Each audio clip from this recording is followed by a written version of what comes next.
Okay, so we're still looking at domestication in the Andes. Um, Llamas are camelid animals that are domesticated in the Andean highlands. Guanacos are the ancestral species of llamas. Alpacas, very similar animals. Camelid animals domesticated in the Andean highlands. Vicus are the ancestral species of llamas. Alpacas. Goodness, see, yeah, even I got confused. So I use the term camelid. Camelid or camelidae is the family that consists of dromedary camels, Bactrian camels, wild Bactrian camels, llamas, alpacas, vicuñas, and guanacos. The very beginning of camelid domestication began as early as 10,000 years ago. Many years later, we're unsure exactly when, but guinea pigs were domesticated. And reminder, they were sadly, to some of us, domesticated as food, not as cute, fluffy pets. A site that you may have heard of before is Machu Picchu. This is often referred to as the lost city of the Incas because it was lost to Westerners. Basically, it was abandoned in 1450 CE during Spanish colonization because they were pushed out somewhat violently. And it was abandoned and basically vegetation grew over it. Nature took over. So the locals in the nearby towns knew about it. They knew that that was up there, but they had no reason to really go up there. And archaeologists didn't know it was there until I think the late 1800s. And then we discovered it, quote unquote, discovered it, rediscovered it, I guess. And archaeologists have unearthed the entire city. It's kind of hard to get to. I think there's a tram that goes up there, or like one of those, like, not a ski lift, but like it's a little tram on a ski lift kind of pole or rope. Or you can hike. I would probably take the tram. But it is beautiful and it is that glimpse into Incan life. What's also cool is there are llamas and alpacas just free roaming. They're kind of like squirrels on a college campus. They're used to people. So a lot of times they will photobomb tourist pictures and you can take pictures with them. Now, I love the goofy one, but both of them, especially the lady on the left, if you can see the llama she's putting her face near, his ears are back and he's side eyeing her. I would bet money that the next shot is her getting spit on. Llamas will spit in your face. That is their defense mechanism. So if you don't know that and you go to Machu Picchu, now you know. Watch out for the llamas. They will spit on you.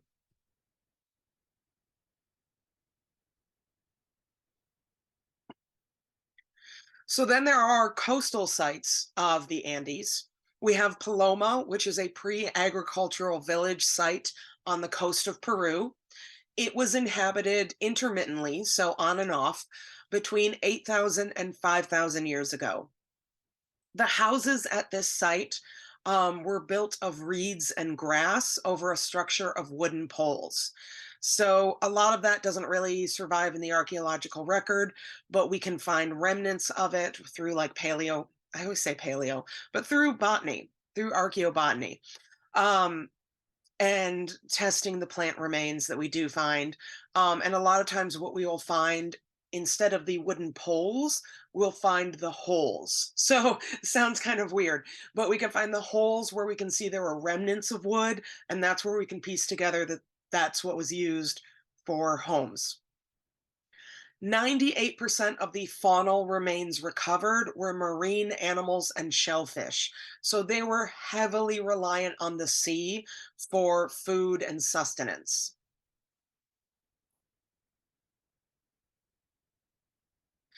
Burials at these coastal villages show that close relationship with the sea. Um, in one burial, 8 skeletons were found with auditory exotoses, which is a growth in the inner ear caused by spending long periods in cold water. And then, probably the most fascinating is pictured on the slide. This burial, burial 159, shows a young man who was relatively healthy, except for missing a leg. And the damage to his pelvis is showing evidence that it may have been removed by a shark. So basically, he had his entire leg bit off up to the pelvis. And my understanding of sharks is that they don't eat us. So he probably didn't eat that leg. But mostly that they are curious. And I mean, sharks don't have hands. So how else are they going to explore something in the water than with their mouths? It just so happens their mouths are incredibly sharp. So yeah, we can tell that this guy didn't lose his leg um after death. Like, it wasn't like a scavenger came and took his leg, and it wasn't that he lost his leg before death and it healed, where maybe it was amputated, but we can tell that it was probably bitten off. So most likely he probably died of like blood loss, because that's a pretty major artery area. So poor guy, but it shows that these people were spending a lot of time in the ocean. Now, still in the Andes, we have a period of time called the Cotton Pre-Ceramic. It began around 5,700 years ago, and this is where we find sites with monumental architecture on the coast of Peru. So the name Cotton Pre-Ceramic is pretty simple. Basically, there is a prevalence of cotton seeds at these sites, but there are no pottery or no ceramics. So there's cotton, but no ceramics. That's it. That's the whole reason behind the name. Um, at one of the sites pictured on the slide, Aspero, is a large flat-topped pyramid known as Huaca de los Edolos, which is dated between 5,500 and 4,500 years ago. Oh, I'm sorry, the pictured slide is not from Aspero. The pictured slide is from Corral. My bad. So Corral, there are 6 large artificial mounds, the largest of which measures 160 meters by 150 meters and is 18 meters high. It dates between 4,000 and 3,500 years ago. Um, Probably the hill I will die on, like the argument that I will fight forever, is that pyramids don't mean ancient aliens. But rather what it means is humans throughout the world figured out at different times, pyramids are really, really sturdy. So if you want to build something high, a pyramid is a great way to do it. And we figured that out at different locations at different times. So lastly, in the Andes, we have the role of El Nino. It used to be, so this is a severe reversal of the Humboldt current that causes a massive decline in marine resources along the Andean coast. It used to be that it happened every 25 to 40 years. And in our history, it happened fewer and further between. But nowadays, it seems to happen like every other year. But that is due to climate change. So, when a major El Nino event strikes, there is a massive decline in fish and shellfish populations on the coast, as well as torrential rains on the shore, which cause massive flooding and mudslides. So, this weather pattern, El Nino, started around 6,000 years ago. But like I said, it was probably even less frequent than it was 50 years ago. And this is around when the cotton pre-ceramic time begins. So many people theorize that El Nino played a role in pushing the development of large centers with a partial reliance on agriculture. So basically saying that we we got pushed, we as humans got pushed off the coast, because for a while living on the coast meant plentiful food, great weather, it was beautiful, but then El Nino starts to happen and we get pushed further and further inland. All right, so we'll move on to East Asia. China domesticated 2 major crops, both rice and millet, and both are very important. But today, rice feeds half of the world's population. So I'd say rice is pretty darn important. And we have southern China to thank for that. Northern China domesticated millet, southern China domesticated rice. On the Yangtze and Huai River valleys, In both these areas, they were in southern China and or are in southern China. They're still there. But in these areas, this is where rice was domesticated. You can see on the picture on the top, rice is harvested and grown in what's called rice paddies, a waterlogged wetland area. Rice everywhere, anywhere rice is grown is similar. Even wild rice in the Great Lakes areas grow in wetlands. So in southern China, they also domesticated water caltrop and foxnut. These crops grow very similarly to rice, so all three of them are really fit for this climate. The animals domesticated in this area include dogs, pigs, and water buffalo.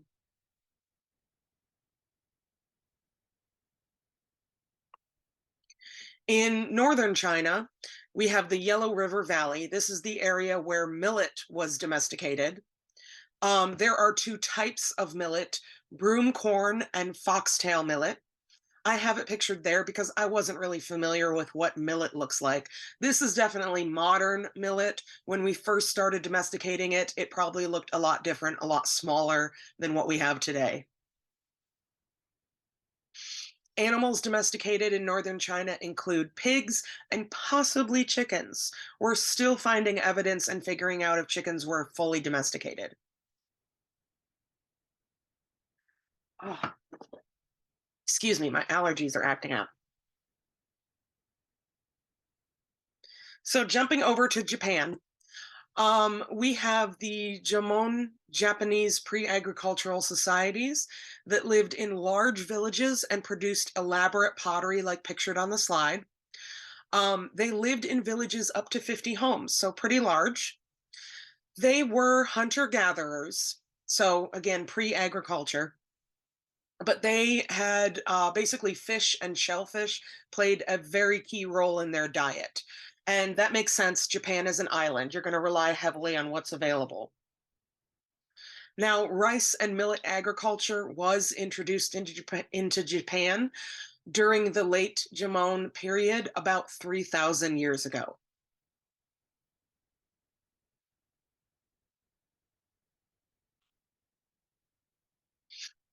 The first farmers of Asia, evidence we found, Pengtushan is a site in southern China that has produced some of the earliest evidence of domesticated rice, dating to approximately 9,000 years ago.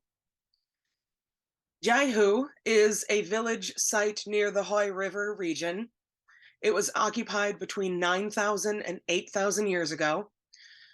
It includes 45 houses, each with storage pits and graves. We've also uncovered 6 complete flutes made from the long bone of the red-crowned crane. Now, I have the crane pictured and the flutes pictured. They are still playable. So once we clean them up, you can still play them to get a little tune. Birds have very thin, hollow bones, which is great for flying. But humans, when harvesting cranes, figured out this is also great for turning into a flute. So I'm going to hold on. Let me finish this slide, Stephanie. Focus. So Xishan is a site in northern China that has yielded dates of 10,000 years ago for domesticated millet. Now, before I continue on, I'm going to show just a quick clip of what those flutes sound like.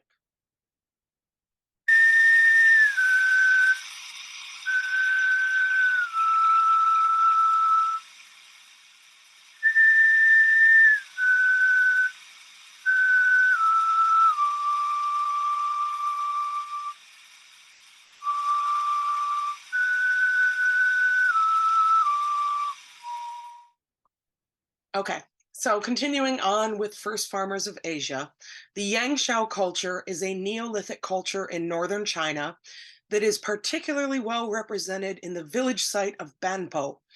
Banpo is a large farming village located in the Yellow River Valley in China, dating to the Yangshao culture.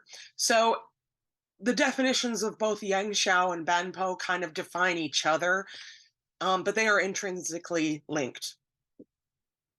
In Banpo, we find Round semi-terranean houses, as well as rectangular houses built on the ground level.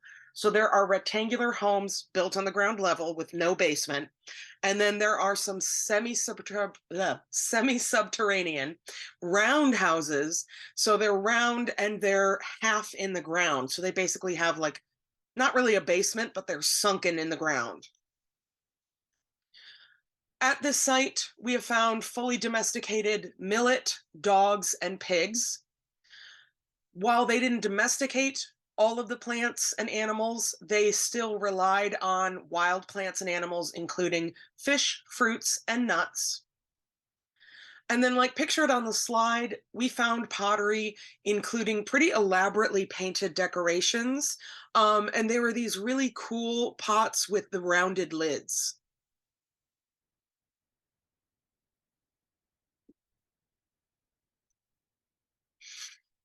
So then we have the site Hemudu, which is a well preserved rice farming village in southern China. It is contemporaneous to Banpo, so it is around the same time as Banpo.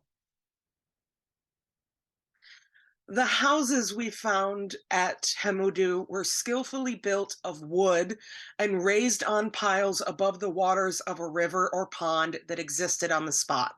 So basically, they built their homes on low stilts. I talked about how it's one of the things that humans still haven't learned is building on top of wetlands. But these people kind of figured it out. They knew that river would flood, and so they built on the banks, but built the homes up to avoid getting flooded. So they were at least smart about that. At this site, we found fully domesticated rice, dogs, pigs, and water buffalo. And then they used a lot of wild plants and animals.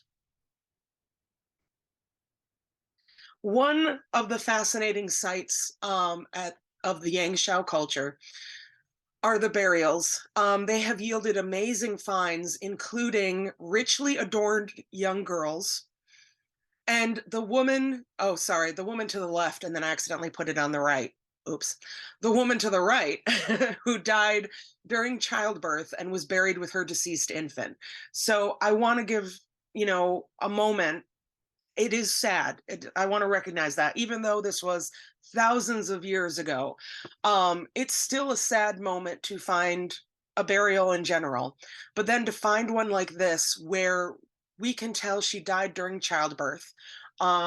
The infant, you can see on the bottom right, the infant was buried between her legs. So the infant also died during childbirth. So something happened where there was a complication and both mother and child passed away.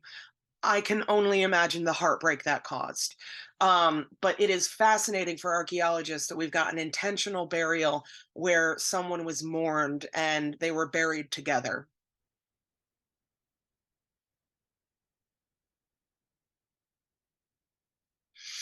So, wrapping this up, throughout the regions we've discussed, the revolution, the Neolithic Revolution, was a gradual process.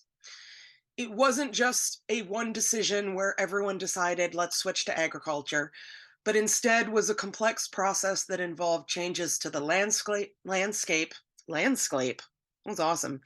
The landscape, flora, fauna, social structures, and cosmology. So, next up, we're almost done. We're going to cover Introduction to Part 4 and Chapter 11. And then the last week, we'll go back to the online book where the link is on Blackboard, but I'll remind you when we get there. So, thank you if you watched all of this. I commend you, and I will see you next week.